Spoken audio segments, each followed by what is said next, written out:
Assalamualaikum warahmatullahi wabarakatuh. Bismillahirrahmanirrahim. Alhamdulillahilladzi arsala rasulahu bil huda wa dinil haqq liyudhhirahu 'alad dini kullih wa kafaa billahi shahida. Asyhadu an la ilaha illallah wahdahu la syarika lah wa asyhadu anna sayyidana Muhammadan abduhu wa rasuluh. Allahumma sholli wa sallim ala sayyidina Muhammad wa ala alihi wa sahbihi wa man tabi'ahum bi ihsanin ila yaumil qiyamah. Amma ba'du, al-mukarramun, para alim, para ulama, para asatidz, jamaah Masjid Raya Islamic Center Jawa Timur, semuanya yang dimuliakan oleh Allah. Alhamdulillah, malam hari ini setelah selesai menunaikan sholat maghrib berjamaah, kita bisa menambah kebaikan dengan cara ngaji bersama. Mudah-mudahan ngaji ini dibarengi dengan turunnya hidayah Allah. Untuk itu mari kita membaca surat Al-Fatihah dulu. Kita niati doa.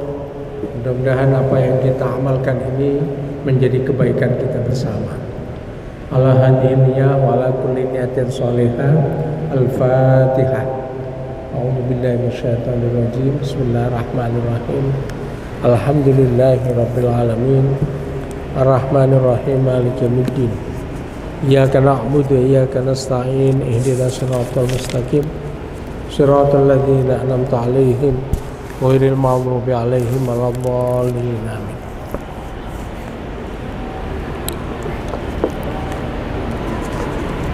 Ma'asyiral muslimin rahimakumullah, terima kasih. Pengajian ini terlaksana berkat kerjasama antara Badan Amil Zakat Nasional Jawa Timur Basnas bersama dengan Masjid Raya Islamic Center Jawa Timur. Basnas ini mempunyai tugas untuk mengumpulkan zakat infak sodako dan kemudian ditasarrufkan, didistribusikan, dibagikan kepada para mustahik, orang-orang yang berhak menerima zakat. Salah satu kegiatannya yang ngaji bersama ini. Bapak Ibu hadirin semuanya yang berbahagia, saya lanjutkan membaca kitab Riyadhus Shalihin. Sekarang saya bacakan bab sabar. Tepatnya adalah hadis yang ke-27. Bismillahirrahmanirrahim. An Abi Yahya Suhaib bin Sinan radhiyallahu anhu. Qala. Hadis ini dari Abi Yahya. Abi Yahya berkata, qala Rasulullah sallallahu alaihi wasallam. Qala wisdawuh sapa Rasulullah sallallahu alaihi wasallam, Kanjeng Rasul Muhammad sallallahu alaihi wasallam. Dawuhipun Rasulullah, ajaban li amril mu'min.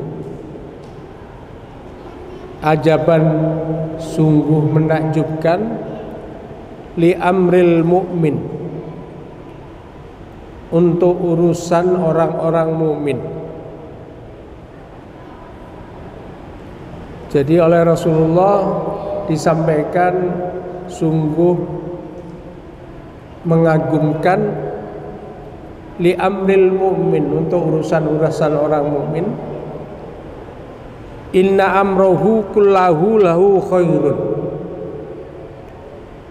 Inna amrohu sak temeni perkara mukmin, kullahu sakabehane amr perkara mau, lahu kedue mukmin iku khairun api.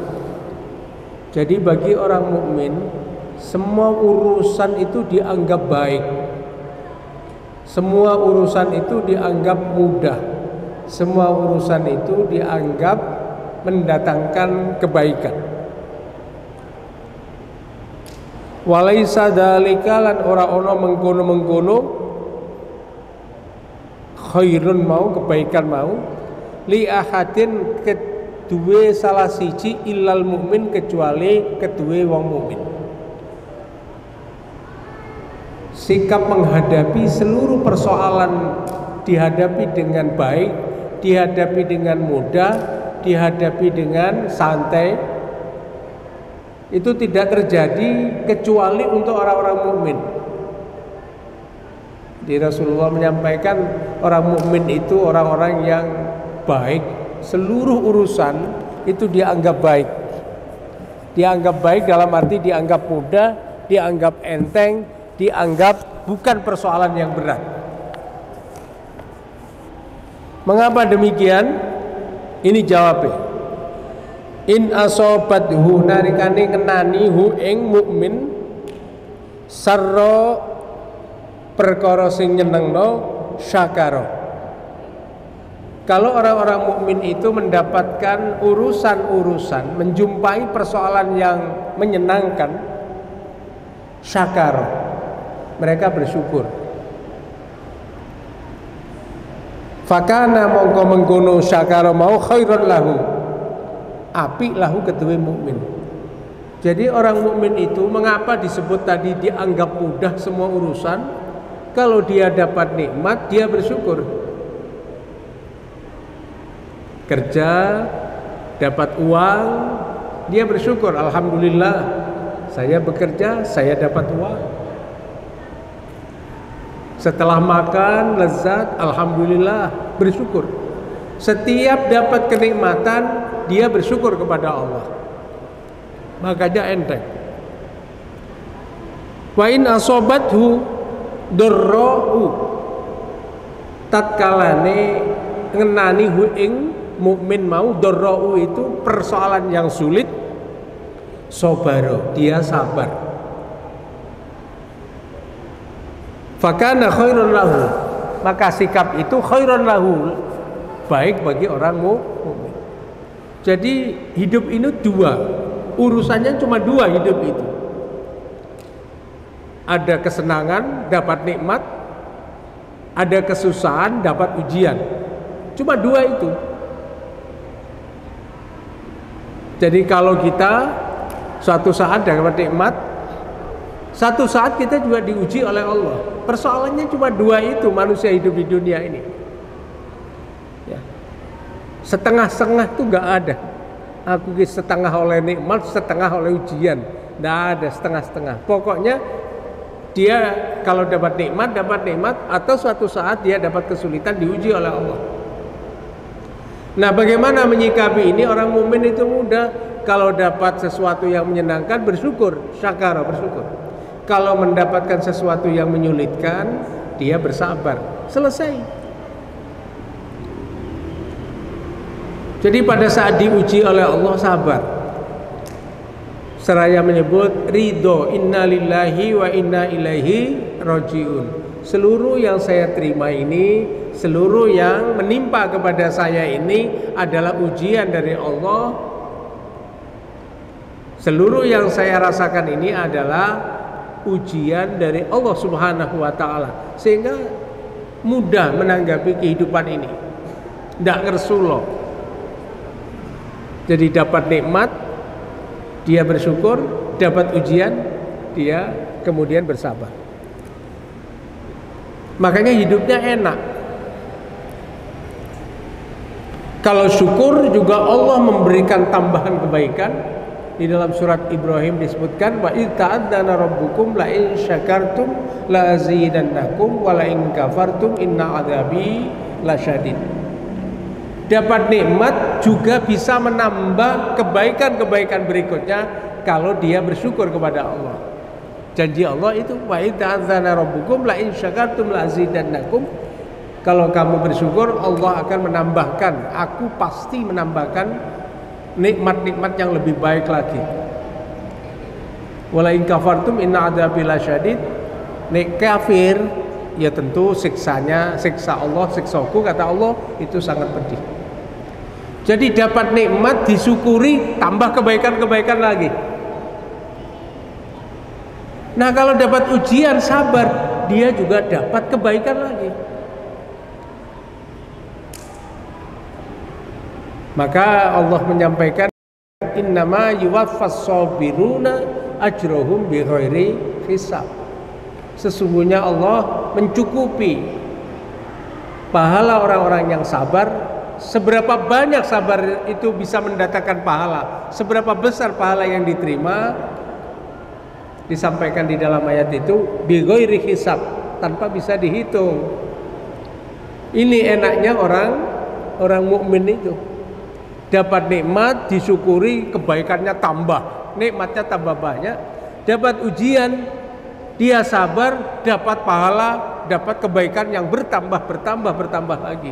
Jadi isinya orang mukmin itu kalau hidup diikuti dengan cara bersyukur dan bersabar, setiap langkahnya, setiap gerakannya itu pasti mendapatkan kebaikan terus. Jadi kalau ada orang mukmin tidak dapat kebaikan dari peristiwa yang dihadapi, itu berarti merugi. Sekali lagi, setiap peristiwa yang dihadapi bagi orang mukmin pasti mendatangkan kebaikan. Kalau itu nikmat, disyukuri, mendapatkan tambahan nikmat. Kalau itu ujian, kalau itu kesulitan, kemudian ridho dan bersabar, dia juga akan mendapatkan kebaikan lagi. Enak ini. Nah ini mari kita jadikan sebagai pola menghadapi persoalan hidup seperti ini. Mari kita hadapi. Satu saat kita dapat kebaikan, kita syukuri. Dapat nikmat, kita syukuri. Tapi satu saat diuji oleh Allah, tidak boleh mengeluh. Kita harus tetap sabar. Kita harus tetap memohon kepada Allah supaya apa? Kita dapat kebaikan-kebaikan.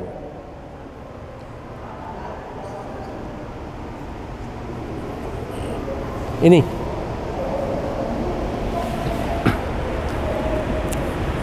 Mari ini kemudian saya lanjutkan di hadis berikutnya.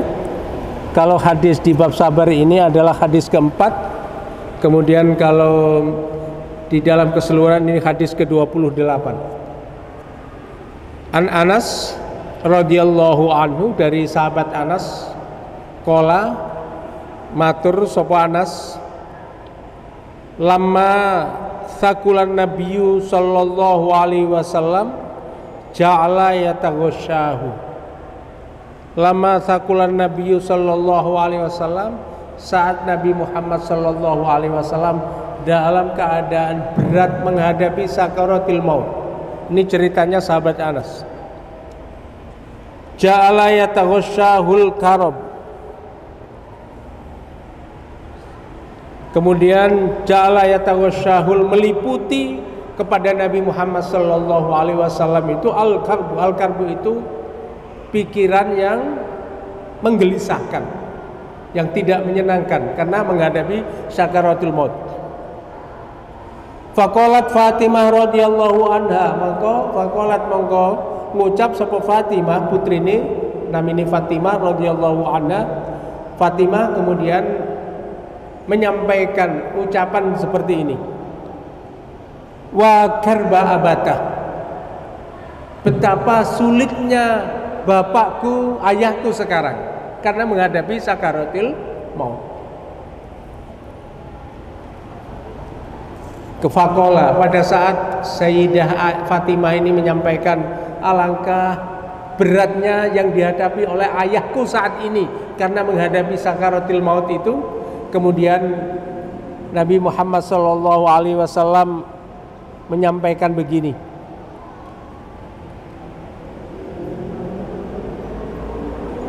Laisa ala abika, ora ono laisa ora ono ala abika ing atasi bapak sira karbun ba'dal yaum, ora ono sakwise dina iki kesulitan lagi yang diderita oleh bapakmu.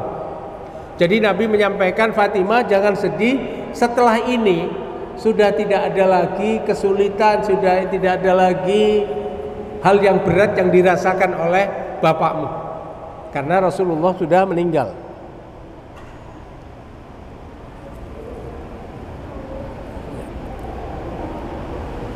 Jadi ayah Fatimah tidak akan memperoleh kesulitan lagi setelah ini.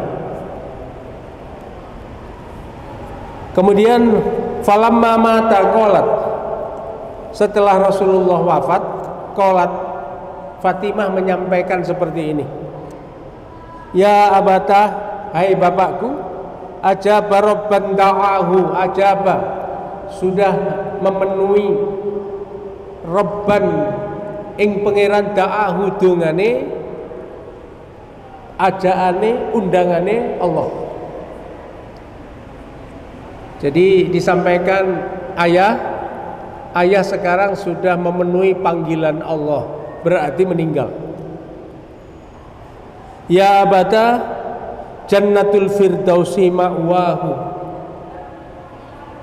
katanya Fatimah, Sayyidah Fatimah, bapakku, yaitu kepada Rasulullah Muhammad, sekarang surga Firdaus adalah tempat bapak, tempat panjenengan Rasulullah, tempat panjenengan bapak saya. Kemudian ya abatah ila Jibril nan'ah, hai bapakku, saya akan melaporkan kepada Jibril bahwa engkau telah wafat.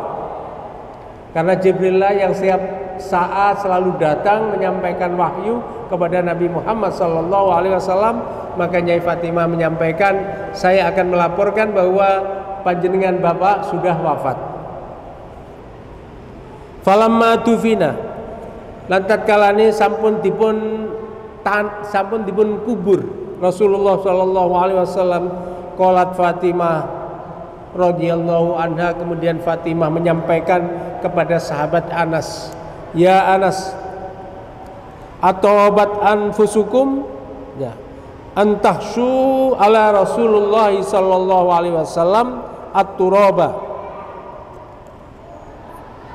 Atobat anfusukum, apakah engkau tega, engkau senang, antahsyu ala Rasulullah sallallahu alaihi wasallam at-turab, apakah engkau senang, merasa bahagia memberikan atau menutup Rasulullah dengan tanah? Antahsyu ala Rasulillah sallallahu alaihi wasallam at-turab,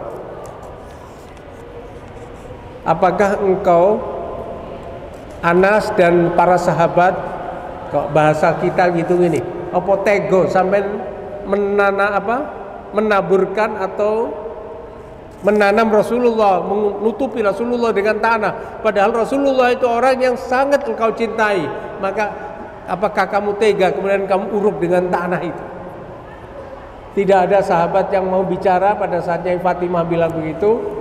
Sebetulnya dalam hati, ya kita tidak tega harus nutupi dengan tanah pada jasad Rasulullah, tapi inilah perintah agama, kalau orang sudah wafat harus dikebumikan, harus ditanam, harus diuruk dengan tanah ini.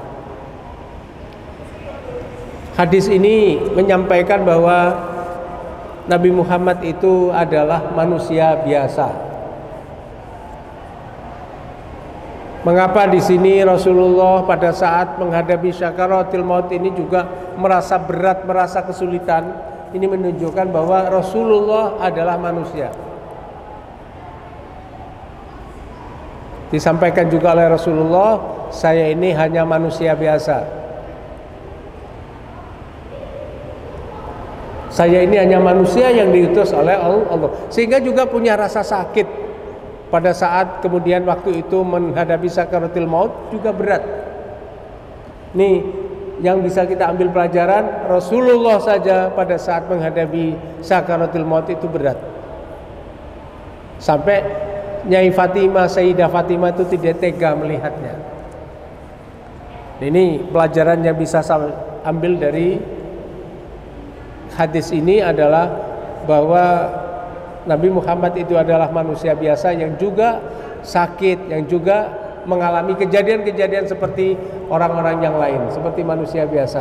Beliau hanya Rasulullah yang diutus oleh Allah untuk menyebarkan agama Islam. Sehingga di sini tidak perlu ada kultus individu, tidak ada. Makanya diberi sakit seperti itu.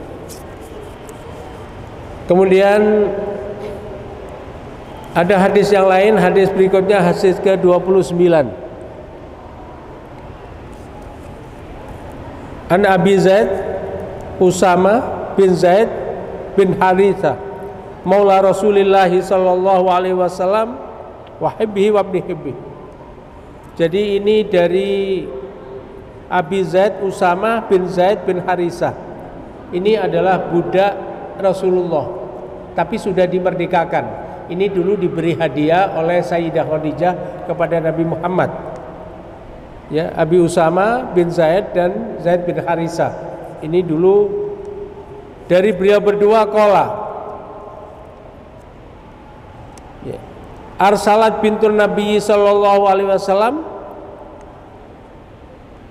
Jadi waktu itu ada seseorang yang diutus oleh putri Nabi Muhammad sallallahu alaihi wasallam. Innabni qad ihtudira fashhadna. Jadi ada salah satu putri Rasulullah itu punya anak, dan anak dari putri Rasulullah itu kebetulan sakit keras. Jadi menghadapi kondisi yang sangat kritis begitu kalau sekarang. Kemudian fashhadna, kemudian memerintahkan supaya Rasulullah dipanggil, diberitahu. Maka yang diutus itu fa'arsala yuqri'us salam ayakul, dan kemudian datang kepada Nabi Muhammad sallallahu alaihi wasallam dan kemudian menceritakan bahwa anak dari putri Rasulullah sekarang lagi sakit keras.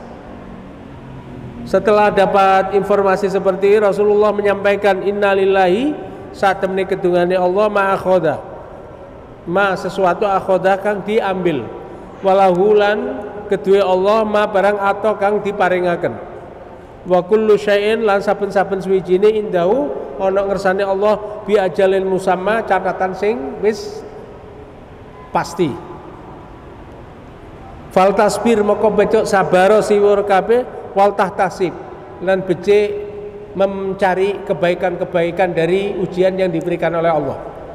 Jadi pada saat dilapori bahwa ada anak dari putri Rasulullah sakit, Rasulullah waktu itu kemudian hanya menjawab, Allah lah yang berhak mengambil, Allah lah yang berhak memberikan, dan semua sudah tertulis secara nyata dan pasti apa yang akan terjadi pada diri manusia.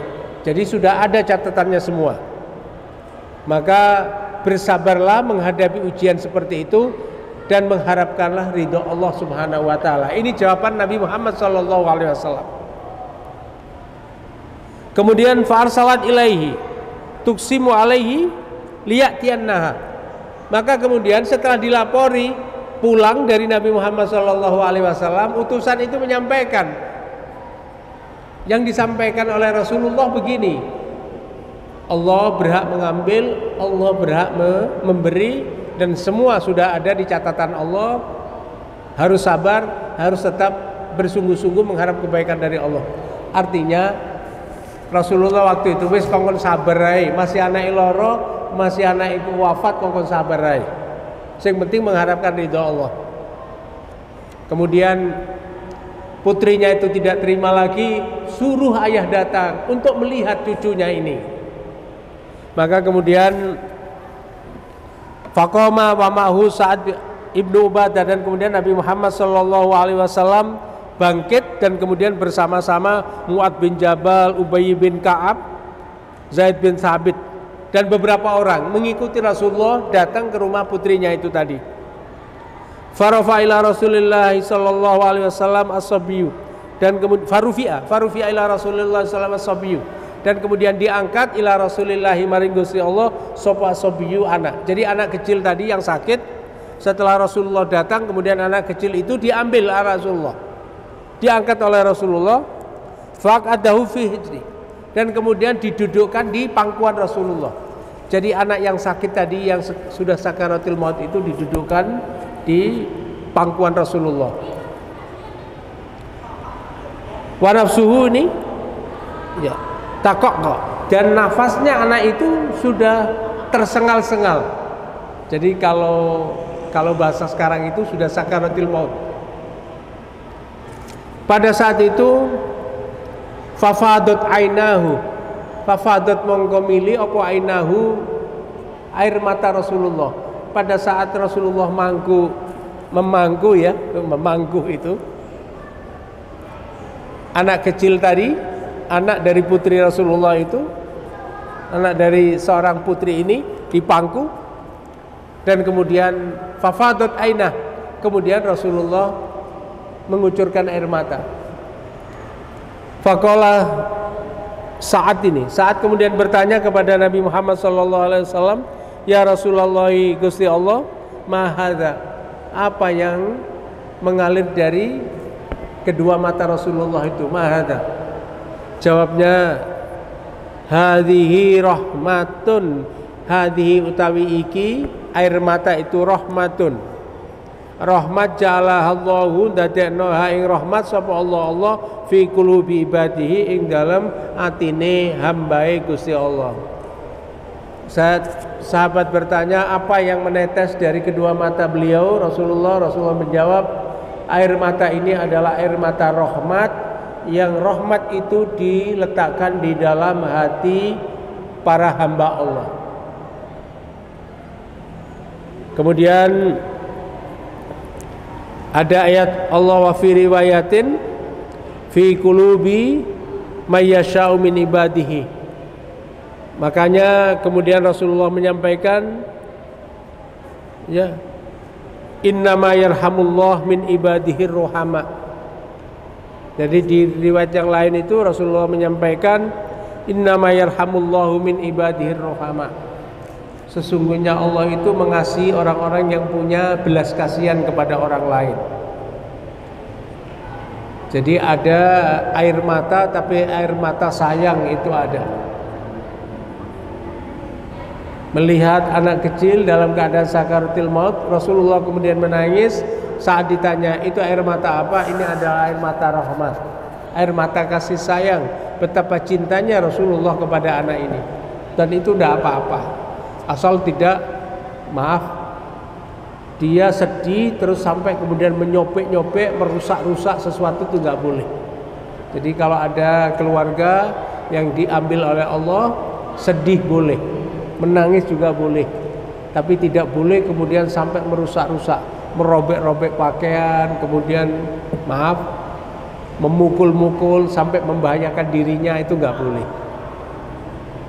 Karena pernah dicontohkan oleh Rasulullah, tidak apa-apa, meskipun waktu itu keluar air matanya, tapi air mata kasih sayang. Makanya ada ayat Allah, innama yarhamullahu min ibadihi rohama.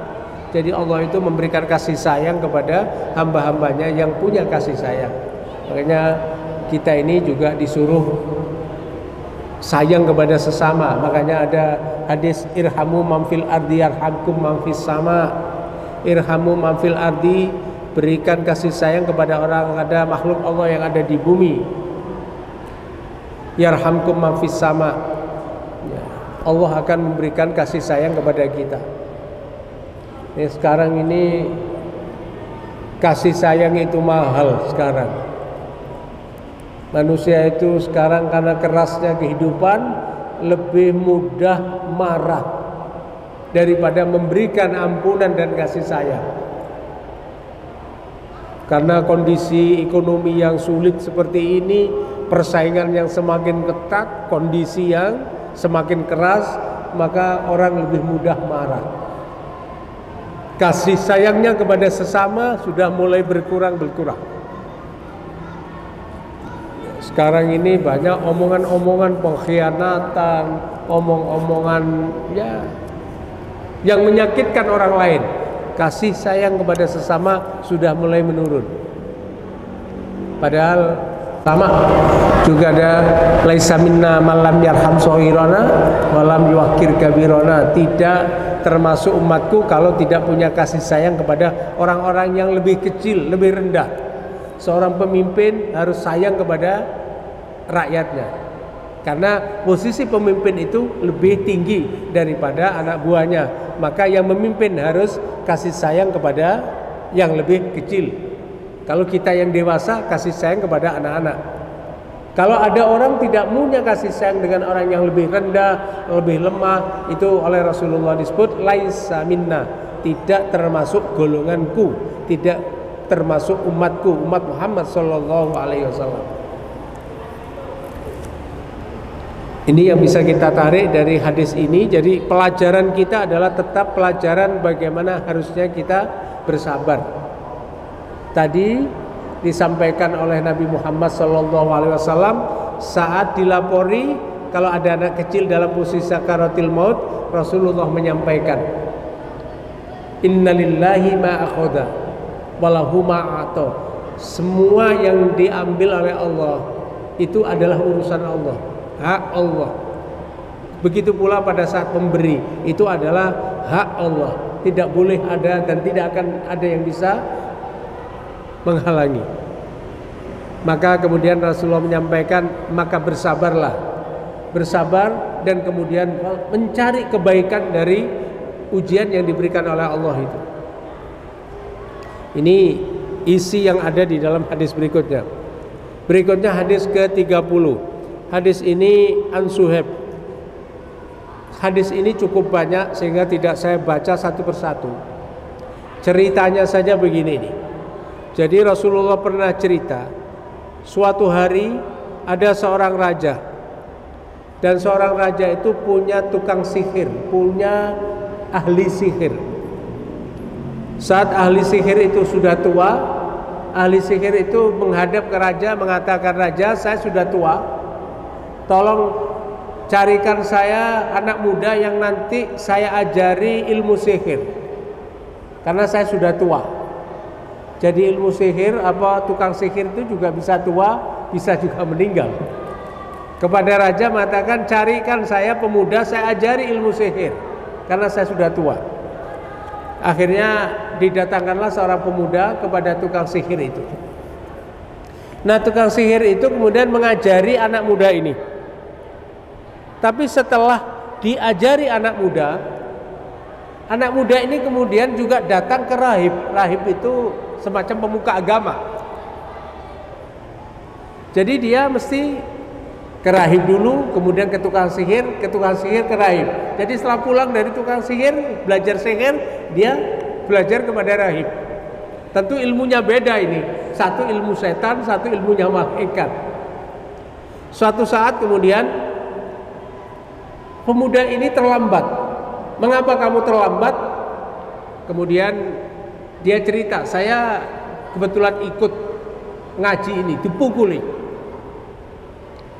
Nah, akhirnya si anak muda ini terus menyampaikan itu kepada rahib. Kemudian setelah menyampaikan ke rahib, disampaikan juga, sudah sekarang jangan cerita kalau kamu belajar ke saya, disuruh gorong gitu. Nah, suatu saat pada saat pergi itu anak muda ini melihat ada hewan besar yang kemudian menjadi momok, menakutkan bagi banyak orang, gitu ceritanya. Akhirnya si anak muda ini punya gini, saya sekarang mau membuktikan sing bener itu ilmunya sihir ini apa ilmunya rahib itu, ilmunya penyihir apa ilmunya rahib. Kemudian dia mengambil potongan batu, kemudian melempar. Kalau hewan besar ini lari mati, maka berarti yang benar adalah rahib, sementara tukang sihir yang benar. Betul. Kemudian hewan besar itu dilempar dan kemudian mati. Nah, pada saat itu kemudian dia benar. Oh, yang benar adalah ilmunya rahib itu. Rahib itu. Akhirnya dia datang ke rahib lagi menceritakan intinya, saya menemukan ini dan saya lempar ternyata mati. Akhirnya si rahib itu mengatakan, ilmumu jauh lebih bagus dari saya. Kamu jangan pernah cerita kalau kamu juga berguru ke saya. Kalau ditanya orang, jangan mengaku kalau berguru ke saya. Nah, suatu saat kemudian ada pembantunya raja itu sakit, sakitnya itu tidak bisa melihat. Diobati oleh anak muda ini, ternyata anak muda ini bisa mengobati pembantunya raja, panglimanya raja yang lagi sakit mata buta itu. Setelah diobati, pemuda itu sembuh. Setelah sembuh bisa melihat, rajanya tanya, siapa yang bisa mengobati kamu ini? Maka kemudian akhir cerita bahwa yang bisa mengobati adalah pemuda ini. Sampai pemuda itu disuruh oleh raja itu untuk kufur, untuk percaya kepada raja tapi tidak percaya kepada Tuhan. Karena waktu itu anak muda ditanya, kamu bisa begini, siapa yang mengajari kamu? Saya tidak bisa menolong orang, yang bisa menolong dan menyembuhkan sakit itu hanya Allah. Nah, kemudian singkatnya anak muda itu dipotong kepalanya sampai menjadi 2. Dan siapapun yang menentang itu disiksa seperti itu. Nah, hadis ini cukup panjang dan ini menceritakan tentang orang-orang masa lalu Rasulullah itu. Di sini ada pelajaran yang bisa disampaikan bahwa orang itu juga boleh belajar ilmu-ilmu yang tadi anak muda itu ya belajar ilmu sihir, tapi juga belajar ilmu yang benar. Namun belajar ilmu yang tidak benar tidak boleh dipraktekkan, tapi digunakan untuk meluruskan ilmu yang tidak benar itu. Tugasnya adalah tugas dakwah untuk menyampaikan kebaikan-kebaikan. Jadi kalau ada orang misalnya belajar ilmu yang tidak bagus, sebatas itu hanya dipelajari tapi tidak dipraktekkan, tidak apa-apa. Yang tidak boleh ilmu yang tidak benar itu kemudian dipraktekkan untuk mencelakakan orang lain, itu yang tidak boleh. Ini dari hadis yang cukup panjang, saya tidak baca. Kalau ini saya baca bisa 2 hari tidak selesai. Kemudian saya lanjutkan saja di hadis berikutnya, hadis ke-31 an Anas. Dari sahabat Anas radhiyallahu anhu qala dawuh sapa Anas, Maron Nabi sallallahu alaihi wasallam melaku berjalan Rasulullah sallallahu alaihi wasallam ala imra'atin, melewati seorang perempuan, tabki inda qabrin, seorang perempuan itu tabki mular, nangis, inda qabrin, jadi menangis di kuburan. Faqala maka Rasulullah menyampaikan dawuhnya begini, ittaqillaha wasbiri, bertakwalah kepada Allah, wasbiri lan sabaro. Jadi ada seorang wanita menangis di kuburan, Rasulullah lewat, kemudian Rasulullah itu menegur perempuan itu, kemudian mengatakan ittaqi wasbiri, ittaqillaha wasbiri, bertakwalah kepada Allah dan sabarlah, ojo nangis di kuburan. Faqalat, mongko jawab sapa wong wedok, ilaika anni, ilaika maring sira anni saking mirio anni saking ingsun. Jadi gampang, udah pergi-pergi. Jadi Rasulullah diusir. Di pada saat Rasulullah menyampaikan ittaqillaha wasbiri, bertakwalah kepada Allah dan sabarlah, kemudian diusir. Ilaika anni, wis aja parek-parek, pergi yo. Fa inna kalam tusaf bimusibati, pergilah karena kamu tidak mendapatkan ujian seperti saya. Jadi misalnya biasanya ada orang kena musibah ya, terus ada yang datang, wis dia ojo nangis, terus jawab, sampai nenak gak melok oleh musibah, aku sing kena musibah yo nangis. Ini kepada Rasulullah juga begitu, udah pergi sampean tidak pernah mendapatkan musibah seperti yang saya alami sekarang. Nah, kemudian walam ta'rifuhu, perempuan itu tidak tahu kalau itu Nabi Muhammad sallallahu alaihi wasallam. Kemudian faqilalah, disampaikan kepada orang yang tahu, innahun nabiyya sallallahu alaihi wasallam, yang kamu usir tadi adalah Nabi Muhammad sallallahu alaihi wasallam. Fa'atat baban Nabi sallallahu alaihi wasallam, maka kemudian perempuan itu datang kepada Rasulullah, falam tajid indahu bawabina, datang ke rumah Rasulullah, ternyata di rumah Rasulullah tidak ada pintu-pintu, tidak ada. Faqalat, dan kemudian perempuan itu menyampaikan, minta maaf, lam a'rifuka, saya tidak kenal panjenengan Rasulullah, saya mohon maaf, tadi saya ngusir panjenengan Rasulullah, begitu. Faqala, maka kemudian Nabi lagi menjawab, innamas sabaru, saat temani sabar, indas sodamatil ula, tatkala terjadinya kejadian di awal. Jadi pertama datangnya musibah itulah butuh kesabaran. As-sabru fa innamas sabru inda sodamatil ula. Jadi pada saat terjadinya, awal terjadinya peristiwa itulah adalah kunci kesabaran. Sebab gini, kalau orang habis kena musibah, itulah sebetulnya hakikat diperlukannya sabar. Kalau sudah beberapa hari, beberapa bulan, itu biasanya sudah tidak ingat lagi. Seperti kalau orang ditinggal mati anaknya misalnya, saat hari pertama mungkin tergoncang betul, tapi pada saat hari keempat, ketujuh, sampai bulan ke-1, bulan ke-12, sampai 1 tahun, 2 tahun, maka kemudian sudah mulai lupa. Maka disampaikan oleh Nabi, jadi kesabaran itu intinya adalah pada saat kejadian musibah itu terjadi pertama kalinya. Itulah sebetulnya hakikat orang sabar. Kalau sudah lama, biasanya sudah lupa. Ini ma'asyiral muslimin rahimakumullah, dari yang saya baca beberapa hadis tadi, intinya adalah menganjurkan kepada kita semua supaya sabar dan kemudian mencari kebaikan ihtisaban. Ihtisaban itu mencari kebaikan-kebaikan dari peristiwa yang menimpa kita itu. Dari mana kita mencari kebaikan? Minta kepada Allah. Makanya diajarkan oleh Al-Quran, kalau kita idza asabatum musibah qalu inna lillahi wa inna ilaihi raji'un. Kalau dapat musibah, inna lillahi wa inna ilaihi raji'un. Ma'asyiral muslimin rahimakumullah, sampai di sini dulu di hadis ke-31 di bab sabar kita bicarakan tentang bagaimana kita seharusnya bersabar dan bagaimana kita bisa meniru akhlak Rasulullah dalam hal menghadapi ujian, menghadapi persoalan-persoalan yang sulit. Dari semua itu yang saya simpulkan, Allah itu menjadikan kita manusia itu bisa memperoleh kebaikan apa saja. Saat ada nikmat, nikmat itu bisa mendatangkan kebaikan. Saat kita mendapatkan kesulitan, kesulitan itu juga bisa mendatangkan kebaikan kepada kita. Jadi seluruh gerak orang mukmin itu kalau betul-betul benar dalam menyikapinya, maka yang diterima bagi orang-orang mukmin adalah kebaikan-kebaikan.